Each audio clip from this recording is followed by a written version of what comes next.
we have one last little part we want to do for you. And that would be the topic of the day, which is something that I was given the idea from a Game Buddies forum member named Reverend Hammer. And I know he's going to watch this because they all said they would. And I don't expect them to still be watching it, but this is a separate video for the last little piece of it. And so I'm going to post the separate reviews for one day, different parts. So you can look up the interview. And speaking since she's here anyway, this is my cat who will probably invade most of these days, and you'll probably see me holding her a lot because she demands a lot of attention, and she's kind of like Satan. But this is my cat Shadesy. Her name is Shades. I knew her when I was like 8, so you can kind of guess that. Different shades of color. She's a calico, obviously. Very, very cute. She's my baby, and I also have a rabbit who I'll show you one day, but he is a lot more menacing than the cat is. And you'll probably also see Poe one day too, because let's face it, he'll probably get up here at some point, probably tonight, during the next part. But the next part is called the topic of the day, and this particular segment is going to be a hot discussion topic that we both agree would be good for a discussion that might bring up some discussions at the comment boxes. These, and maybe in the Game Buddy forums too. But these particular things are just, big things that I get asked on the forums, or just things that we think are just weird discussion things to be in a video game type thing. And she's talkative. But this topic of the day is, when I mentioned to the Game Buddies that I was going to be doing this review show, one of them asked me if we were going to do a retro section, which we will review old games from the past. But this particular topic is about, do old games that were good 5, 10, 6 years ago. I know that was kind of random, but that was a little random. 5, 6, 10 years ago, are they still good? And the particular games he brought up were GoldenEye 007 and Perfect Dark. Now, Reverend Hammer, you said that they are no longer good. They've kind of lost their oomph. And I would go pull up your actual post, but I'm not going to do that. I don't want to quote you directly. But you basically said that they weren't up to par anymore with modern games. And this is where I'm going to vocally disagree with you. And yes, Reverend, I wore the Megadeth shirt especially for you. Love it, cherish it. I know you like Metallica, so here's your Megadeth shirt. But I think that games like GoldenEye and Perfect Dark are still good. Mainly because if it weren't for games like GoldenEye and Perfect Dark, shooters would not be what they are. That's true. I'm going to go ahead and throw this out there. I mean, some will have a little more leeway. I mean, me personally, I kind of stopped playing GoldenEye once Perfect Dark came out. Right. I think we all did. And I definitely dig that one out a lot more. But nonetheless, the basic idea, I would wholeheartedly agree that older games do still have the same magic that caught us, back when they came out. No, I'm not reaching for his cock. I'm pulling the cat up. But the reason that we think these games are so important to gamers who are new to games, who start with the new gen systems, the original Perfect Dark was the first game I ever played that allowed you to use bots in multiplayer. So you could play team deathmatch, capture the flag, stuff like that, with bots. Which was especially good since he never had any real friends. Friends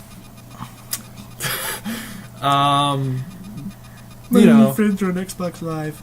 But okay, I think it's important that we discuss old games here, because a lot of the old games are what provoked a lot of things happening today. Now, back in the day, with 64, SNES, Sega Genesis, NES, most games, except for E.T., most games were good. Now, E.T. is a universally hated game. I think gamers unanimously decided that it never existed. Yeah, E.T. did not exist, but it actually did exist. And There is actually a pretty good YouTube video, the worst games of all time, and E.T. is on his list, and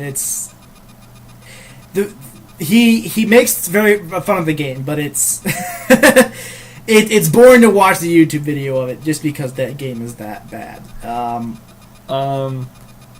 Anyways, yes, I mean, to even think that, old school games don't have their same touch is just flat out outrageous, because it's not true. Because if you look at a lot of the handheld lineups, you'll see they are remaking a lot of the older games and breathing some new life into them, because they do have that much staying power. Like a lot of old games that were big in the day, that people liked a lot, they are re-releasing on PSPs and DSs. And I know on the 360 they just released like a Sega Mega Collection.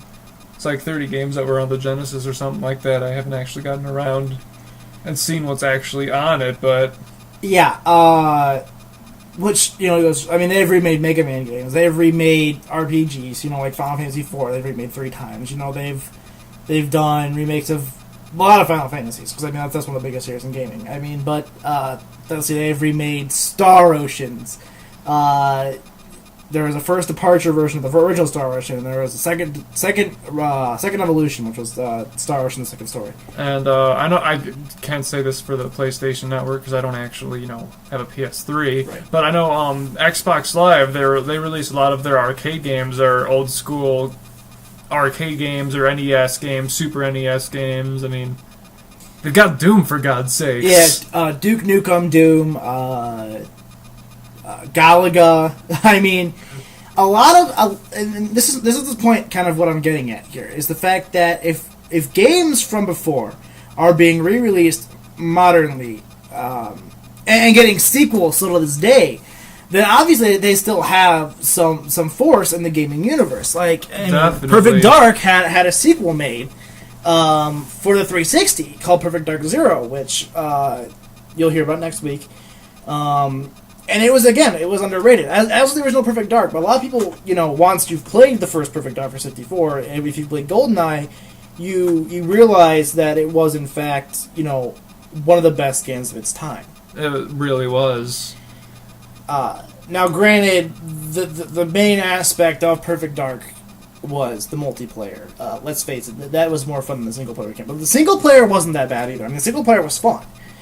But a lot of games nowadays base off what games like Perfect Dark and GoldenEye did. Now, there are some games that tries to do their own things, and they're not... they are sometimes good, but a lot of times, they're not. But like, take for example Halo. We are Halo haters. Both of us hate Halo, and the main reason for that is because it's overrated. It's not a bad multiplayer game, but as far as single player, Halo has nothing. The single player was not that good, and I know we're gonna get a lot of hate comments for this one, but I don't care. I don't care either. It really was. The story wasn't that great. The characters weren't that great. The monsters didn't strike fear into me. It was basically they took the Perfect Dark formula and crapped on it like Fox did with Wolverine. And we go full circle. But we don't really have a lot to say. We can't say a whole lot about this topic, because this topic's mainly for you guys to discuss in the comment boxes and in video responses and stuff like that we will pay attention to. Now, we will both be able to respond to what you tell us.